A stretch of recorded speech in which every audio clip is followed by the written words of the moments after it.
rule in Washington.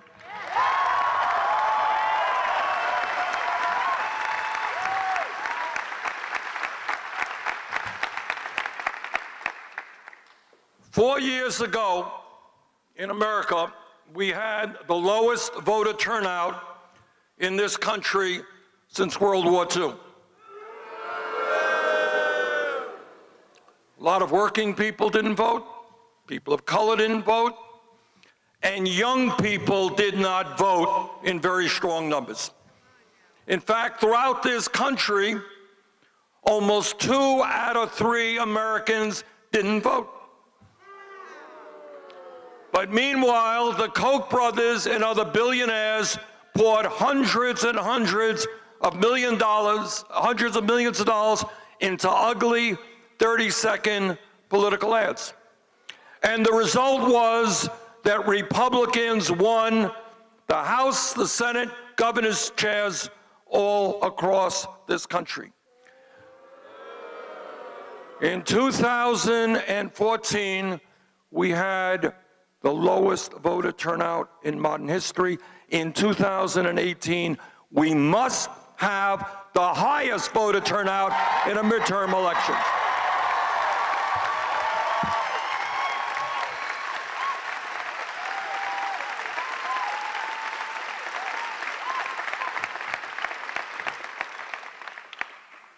It is not only imperative that all of you come out and vote, it is not only imperative that you drag your friends and your co-workers and your family members out to vote. Yeah, I know the World Series is important. I got it. But you know what? This midterm election is 1,000 times more important.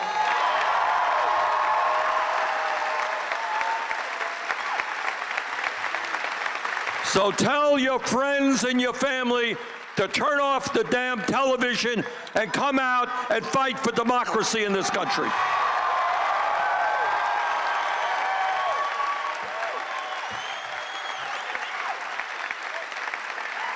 And you could do it in any way that you can. You can help people. I have been told by reliable political sources that Barbara will probably squeak out a victory here in Berkeley. And I want her to win an overwhelming victory, but I want you all to do everything that you can to help other candidates all over this state. California can make the difference.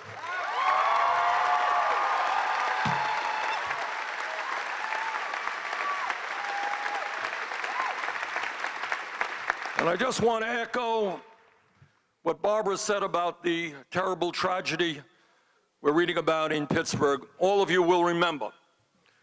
Several years ago, a racist walked into a church in South Carolina, shot people down in cold blood.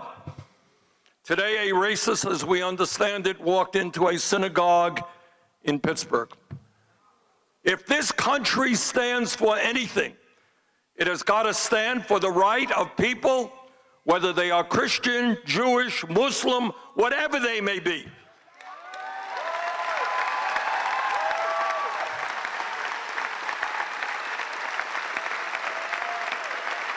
To practice their religion, to live their lives without bigotry, without fear, and certainly within their houses of worship.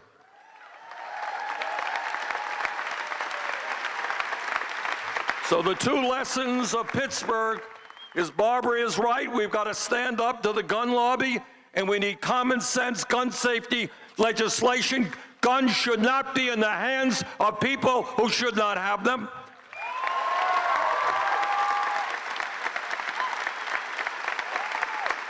But even more important, we have got to end that hatred, that bigotry, which is sweeping this country.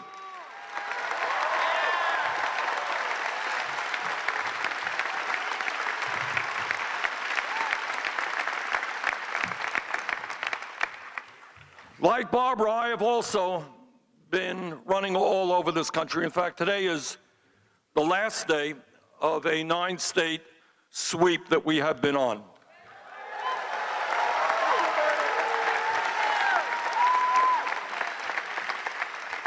And our message is always the same. It is true that the Koch brothers and the billionaire class has the money, but we have the people.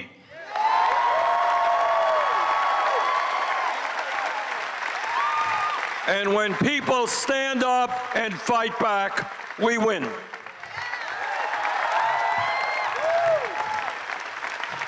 And I want to just take a moment to tell you what I have seen with my own eyes and what I have heard just in the last week. Just in the last week as we've gone around this country. I want you to listen to this.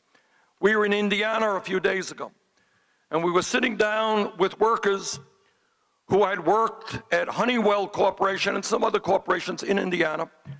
These people were promised health care benefits after they retired. But they were lied to by the corporation, which took away their benefits. And what we are seeing, not just in Indiana, all over this country, corporations that make billions of dollars in profit, corporations that pay their CEOs tens of millions of dollars in compensation, turn their backs on the workers who made their companies great. And our message to corporations is, whether you like it or not, we are going to stop your greed, which is destroying this nation.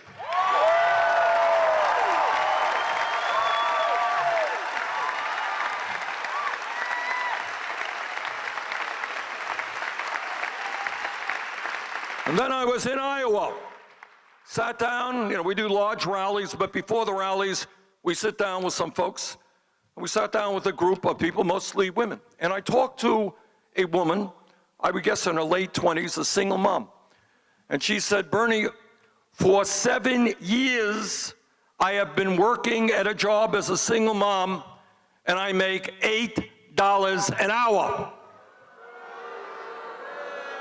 And what we say here, loudly and clearly, is that $8 an hour is a starvation wage.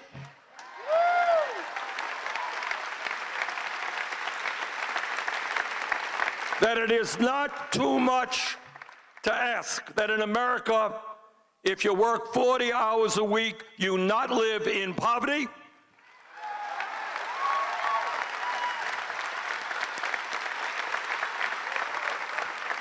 And that is why together we're going to raise the national minimum wage to $15 an hour.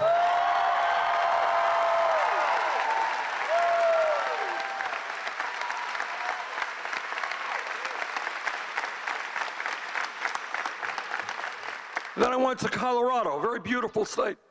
Sat down and talked to some people. And they said, Bernie, you may not know this, and I didn't, is that in over half of the school districts in Colorado, children are now on a 4-day-a-week schedule. Can you imagine that? In the wealthiest country in the history of the world, our kids, school districts cannot afford to have kids go to school 5 days a week. And what Barbara Lee has been spending her life fighting for is a change in national priorities. Instead of giving tax breaks to billionaires, instead of feeding the military-industrial complex,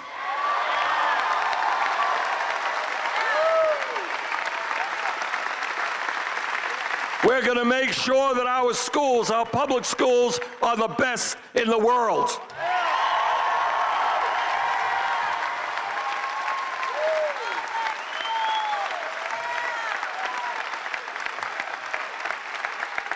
Then we got to California yesterday. We were in San Diego. And we were on a picket line with the Unite Here Local 30. And we stood with the workers who were on strike, who said to Marriott, the wealthiest and largest hotel conglomeration in the world pay your workers a decent wage.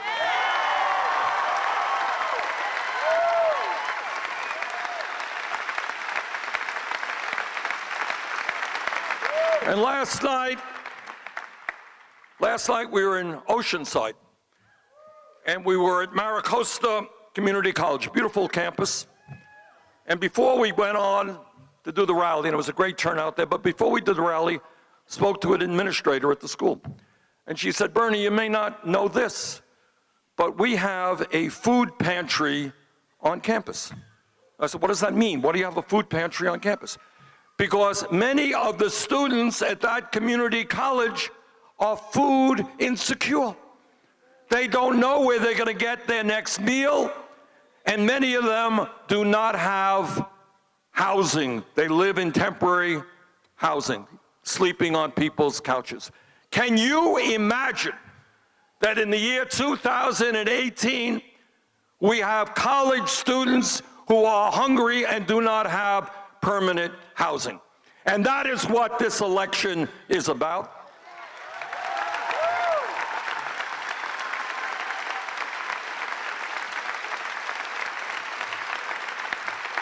And as we drove through Oakland and Berkeley just this morning, you know this, but I'm from Vermont, I didn't know this. You got 10 cities right here. We got millions of workers ready to go to work to build the affordable housing we need all over America.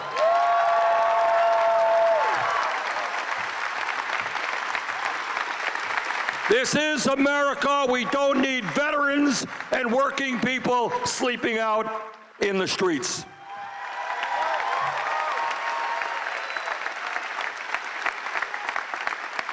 And I'm very proud, Barbara and I, many years ago, worked together to pass what is probably the most significant low-income housing program in recent history. It's pouring hundreds of millions of dollars into low-income housing, but clearly that is not enough. And when we talk about rebuilding our crumbling infrastructure, it's not just bridges, it is not just roads, it is not just water systems or airports or wastewater plants. When we talk about infrastructure, it is building millions of units of affordable housing in America.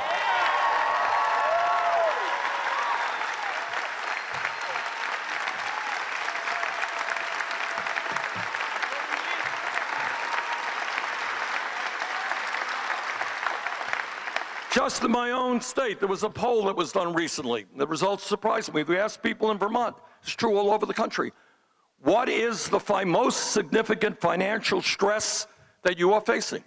And I thought it would be healthcare, but that's right. It was affordable housing. How do you put a roof over your head if you're making 10, 12 bucks an hour and you're spending 50% of your income in housing? How do you buy the food you need? How do you put gas in your car? Affordable housing is a major crisis, not just in California, but in Vermont, all over this country. It is an issue we must deal with.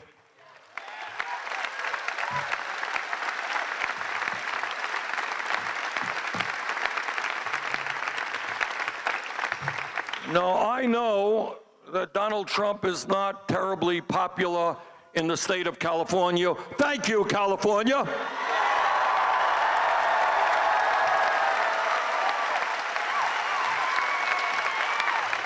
And given the fact that Trump and his friends are attacking California every day, you guys must be doing something right.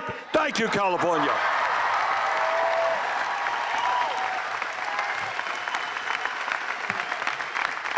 But I want to say a word to the minority of folks in California who voted for Trump. And this is what I want to say.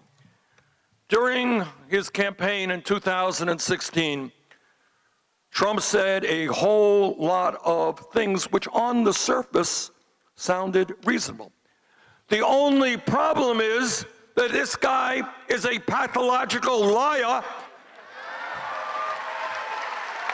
And it doesn't matter what he says, because the next day he's going to change his view. When Trump ran for president, you all may recall, he said, I'm going to provide health care to everybody. Well, I believe that. Barbara believes that. You believe that. Turned out, though, he lied. And when he became president, he helped lead the effort to throw 32 million Americans off of the health care they have. And thank God in the Senate, with the vote of the late John McCain, we were able to defeat that proposal by one vote.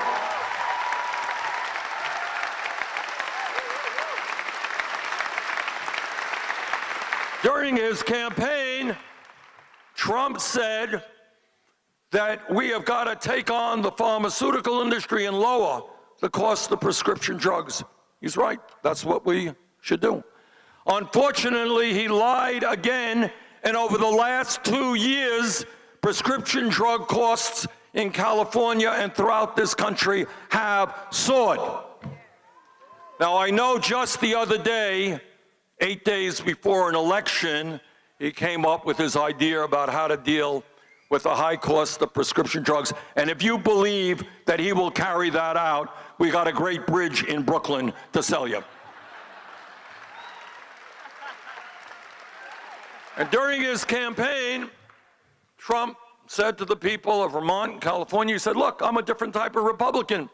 Trust me. I'm not going to cut Medicare and Medicaid and Social Security. Well, he introduced his budget, called for a $1 trillion cut in Medicaid. And by the way, let us be clear, not only would this be devastating for low-income and working families and for the children, but for all of you who have parents or loved ones in nursing homes, who do you think's paying that bill right now? It's Medicaid. And you cut $1 trillion off of Medicaid in order to give tax breaks to billionaires. The middle class of this country is going to be left with a high bill that many families simply cannot afford.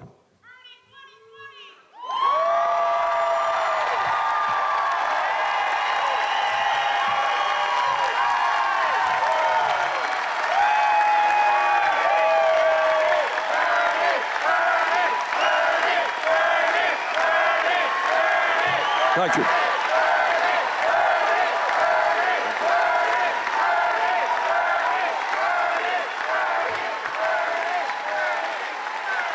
Thank you. And then just last week or 2 weeks ago, I mean, it's always hard to keep track of Trump's lies. I mean, they come fast and furious. But a couple of weeks ago, he told a lie which has not only consequences for our country, but for the whole world. And he said, you know, in terms of climate change, well, there are differences of opinion. Lie. The scientific community is 99% united in telling us, now I understand that for a president who doesn't believe in science, whose scientific information comes from Fox TV, it might be hard to appreciate, but 99% of the scientists believe, as is the case, that climate change is real, it is man-made, it is already causing devastating problems in our country and around the world. And some of you may have seen, and I suspect that Donald Trump did not, but there was a recent 700-page report from the UN's Intergovernmental Panel on Climate Change. Some of you see that? And what that report said, and this report was a summary of thousands of studies all over the world, and what this report stated should scare the bejesus out of every person in the world. And what that report said is we got 12 years. 12 years is not a long period of time. 12 years to substantially reduce carbon emissions, 12 years to transform our energy system away from fossil fuel to energy efficiency and sustainable energy.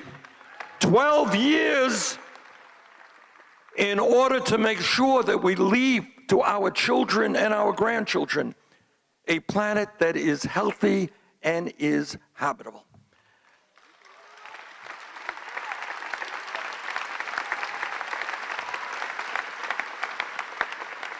And it really is unspeakable, unspeakably selfish that we have a president and a fossil fuel industry who are more concerned about their short-term profits than the well-being of our kids and our grandchildren and the future of this planet. And whether Trump likes it or not, we are going to stand up to the fossil fuel industry.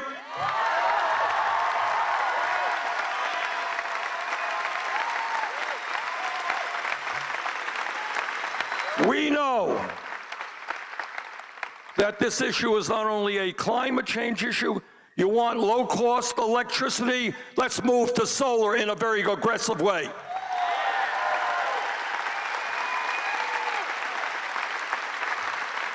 You want to create millions of good-paying jobs, good-paying union jobs? Then let us move aggressively to sustainable energy.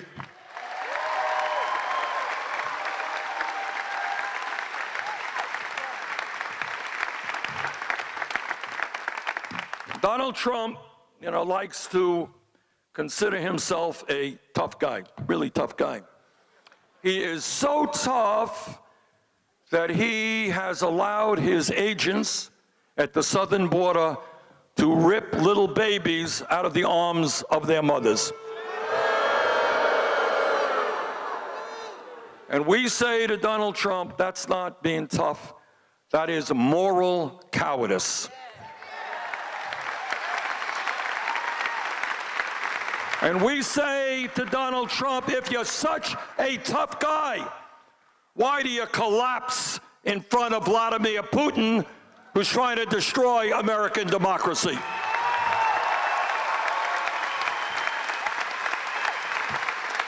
And Trump thinks he's a tough guy, really tough, by cutting back on the WIC program, which provides nutrition for low-income pregnant women. Man, whoa, boy, how tough can you be? But when it comes to standing up to the dictator of Saudi Arabia, who had a journalist dissident killed, he's not so tough in that regard.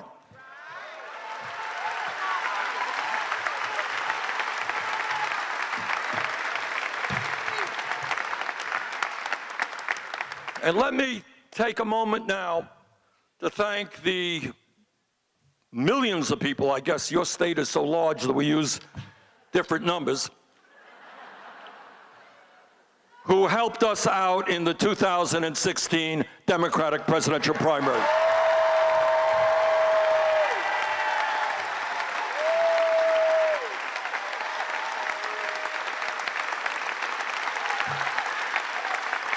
We didn't win here, but we came pretty close. But we did win 22 states. We did win 13 million votes. And maybe most importantly, we won more votes from young people, black and white and Latino and Native American and Asian American, than Clinton and Trump combined.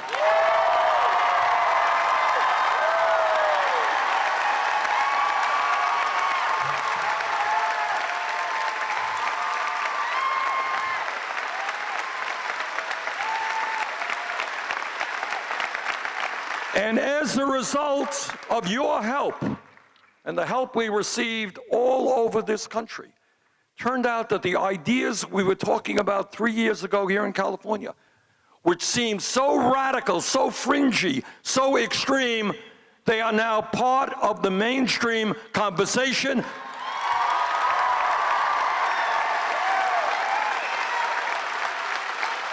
and in fact are being implemented in states and cities all across this country.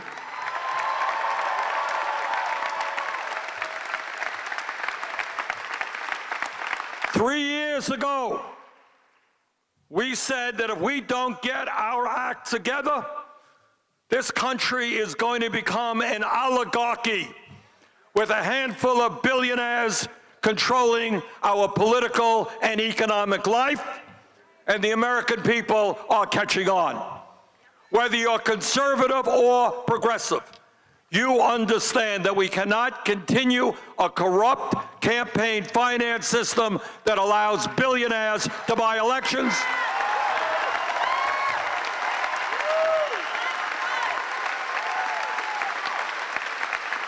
And that together, we are going to overturn this disastrous Supreme Court decision on Citizens United and move the public funding of elections.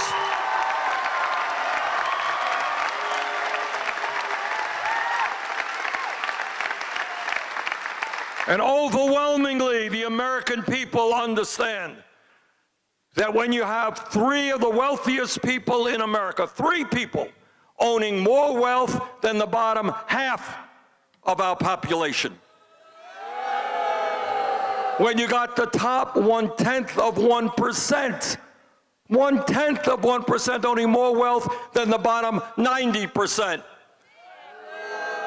when you got over 40% of all new income created today going to the top 1%.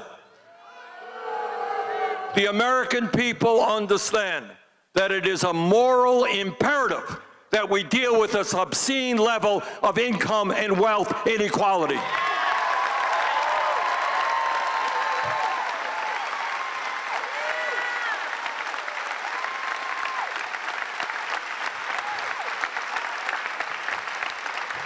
Jeff Bezos of Amazon, during the course of this year, has seen his wealth increase hundreds of millions of dollars every single day.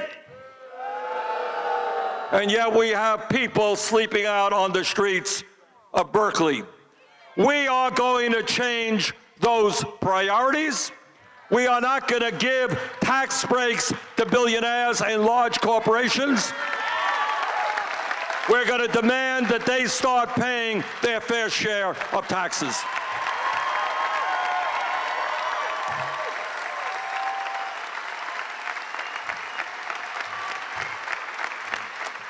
Three years ago, when we talked about raising the minimum wage to $15 an hour, that was considered to be a radical idea. Not anymore. California has done it. New York has done it. Cities all over America are doing it. And we told Amazon and their multi-billion-dollar owner they got to do it as well, and they did.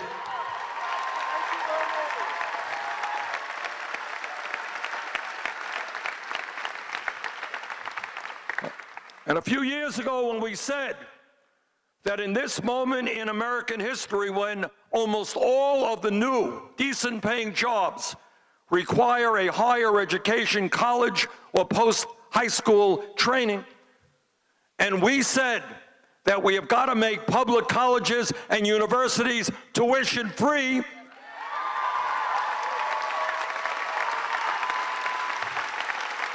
well, that was considered a radical idea. Not anymore. All over the country, we are now seeing cities and states understand that young people should not leave college $50,000 or $100,000 in debt.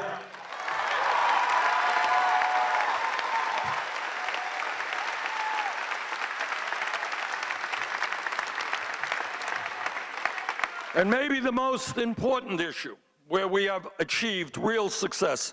And on this one, I want to thank the National Nurses United Union.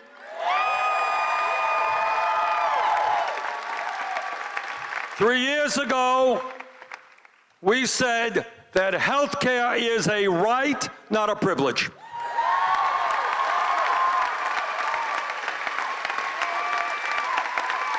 We said that it is an international embarrassment that our great country is the only major nation on earth not to guarantee health care to all people as a right.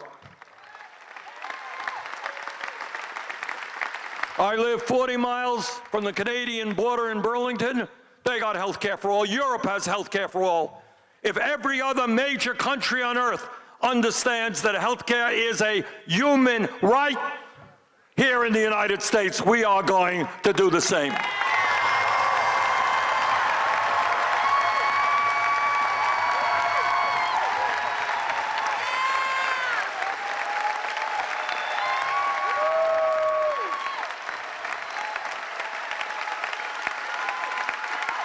And the American people understand, despite the power of the drug companies and the insurance companies, they understand that there's something fundamentally wrong with a system in which today 30 million people have no health insurance, even more are underinsured with high deductibles and copayments, a nation in which we pay by far the highest prices in the world for prescription drugs. You want to hear crazy? Crazy is that 1 out of 5 Americans who go to their doctors and get a prescription cannot afford to fill that prescription. That's crazy. And at the end of all of that, we end up paying twice as much per capita for health care as do the people of any other country. And what the American people now understand is that we have got to expand Medicare to cover all of us through a Medicare for all single-payer program.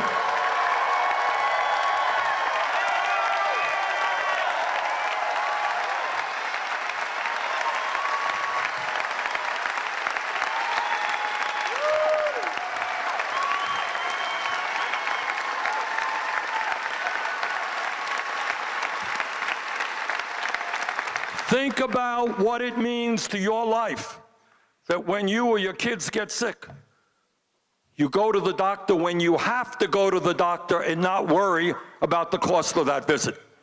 Think about what it means if, God forbid, you end up in a hospital and the bill is $100,000.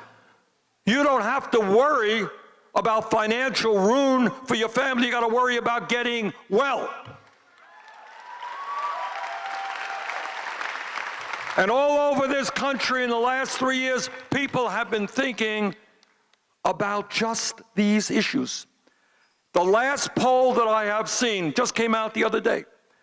70% of the American people support a Medicare for all single-payer program.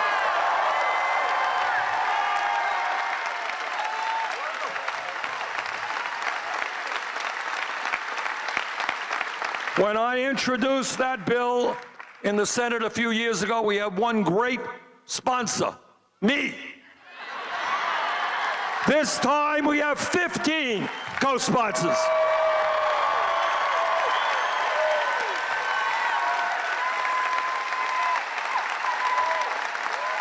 And in the House, there are well over 100 members of Congress being led by Barbara and other great members of the Congress who are going to bring us health care for all.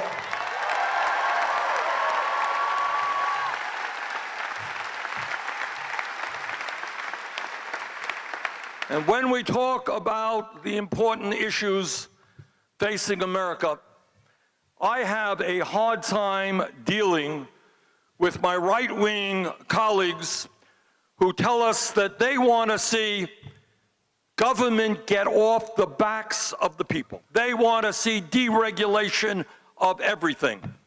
They want people to be able to control their own lives, except when it comes to the right of a woman to control her own body.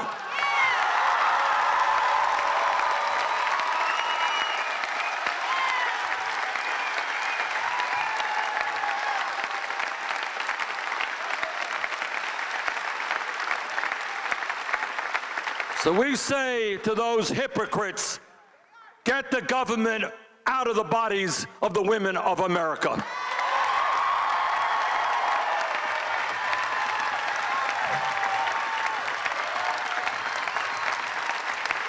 And there is another issue that I know you in California are helping to lead us in, and that is the understanding that today we have a criminal justice system that is not only broken, but racist.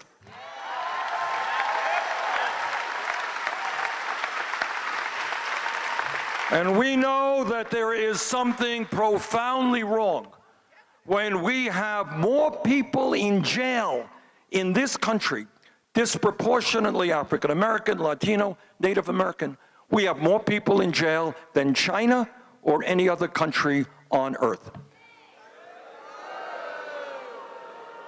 And we know that is part of that broken criminal justice system has been the grotesquely failed so-called war on drugs.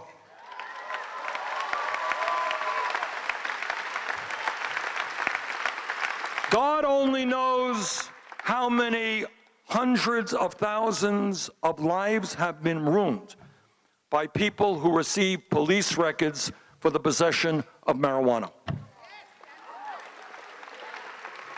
And I'm very proud that in my state of Vermont and here in California, we are making progress by legalizing possession of marijuana and in other parts decriminalizing it.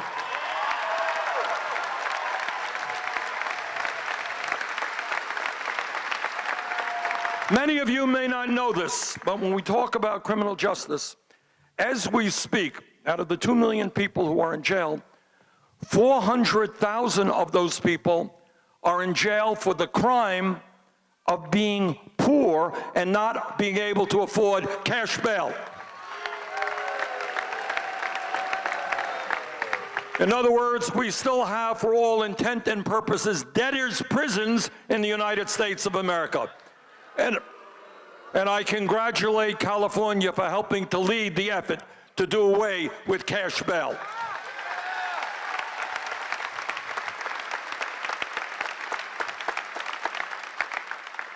And another area where I know your state is active is understanding that we will not allow Trump and his friends to demonize immigrants.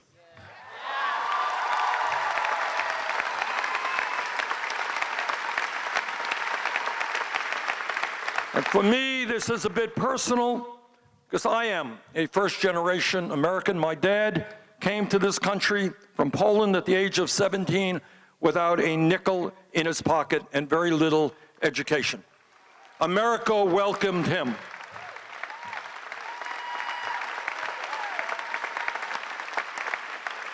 And right now, Barbara and I, many other members of Congress, have been working hard to make sure that the 1.8 million young people in the DACA program or eligible for DACA get the legal protection that they need.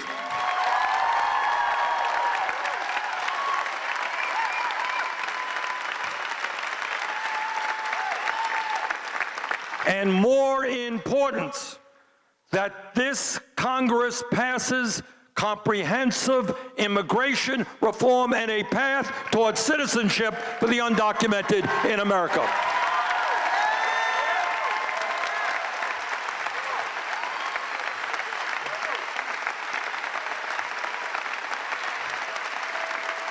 And by the way, I want you all to know this. This is not Barbara Lee's point of view or my point of view or your point of view. This is what the American people want. The last poll that I saw, 80% of the American people, Democrats, Republicans, Independents, support legal protection for the young people in DACA.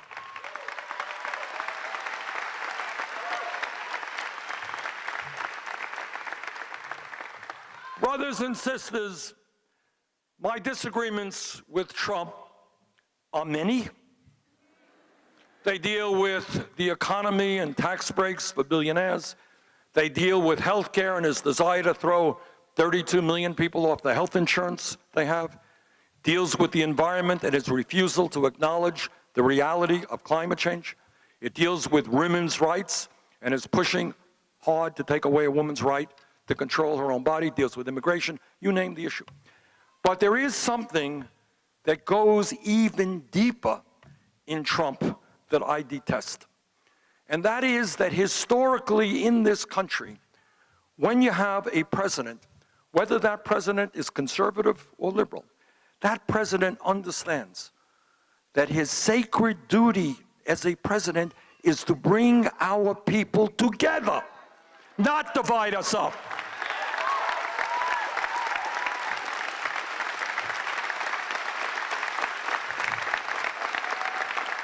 And I want you to remember this. Please remember this. I was no great fan of George W. Bush. Disagree with him on everything, including the damn war in Iraq. All right? But here you have a guy who was a very conservative president. Do you remember what he did a few days after the 9/11 attack? He went to a mosque.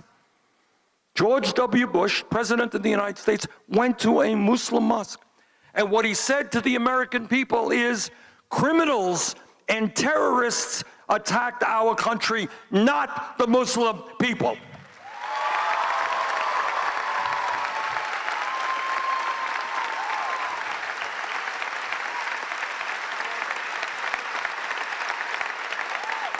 And that was a conservative president. And now we are at a painful moment in our history where we have a president of the United States, and what he says reverberates all over the world, who is trying to divide us up by the color of our skin, by the country we come from, by our sexual orientation, or by our religion, or even by our gender. Now, everybody in this country knows that in our history as a nation, we have done some extraordinary things that we are deeply proud of, and we have done some things that we're not so proud of. We understand that when the settlers first came to North America, the terrible things they did to the Native American people. We know that, and we know the attacks that still take place against Native Americans.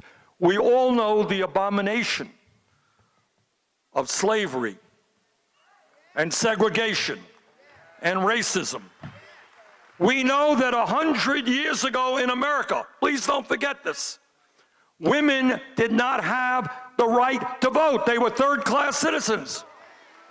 Women could not go to get the education they wanted or get the jobs they wanted. If they were divorced, they lost the possessions that they had. We know that throughout the history of this country, our gay brothers and sisters suffered incredible pain because they could not be honest about their sexuality. We understand that throughout the history of this country, there has been terrible prejudice against Asians. You remember the Asian Expulsion Act? There has been prejudice against Catholics, against Irish, Italians, Jews, you name it. And yet, throughout all of those terrible moments, something else was going on. And that is, from day one, brave people put their lives on the line to make it clear that no matter what the color of our skin, we share a common humanity.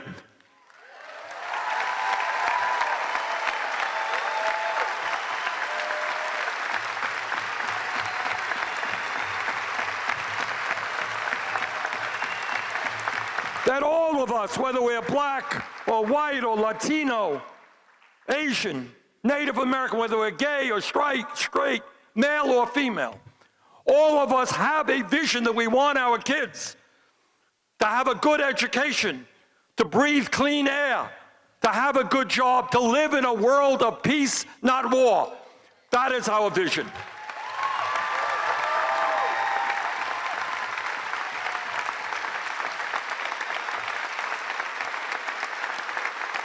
And today we say to Donald Trump and his friends, this country has struggled with discrimination for too many years. We have fought back for too many years. And what we say to Trump, we are not going backwards toward more discrimination. We are going forward to create a nation that belongs to all of us equally.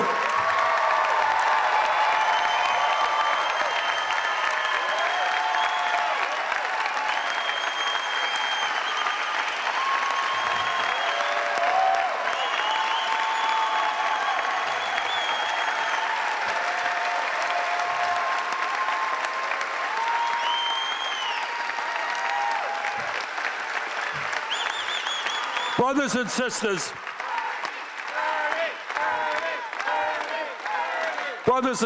I want to leave you with this message that on virtually every issue that I've talked about this afternoon, and many others that I haven't, the vast majority of the American people are on our side. Very few people believe we should give tax breaks to billionaires and then cut Social Security, Medicare, and Medicaid. But our views, what you believe and what I believe, don't matter unless we elect people who stand with us.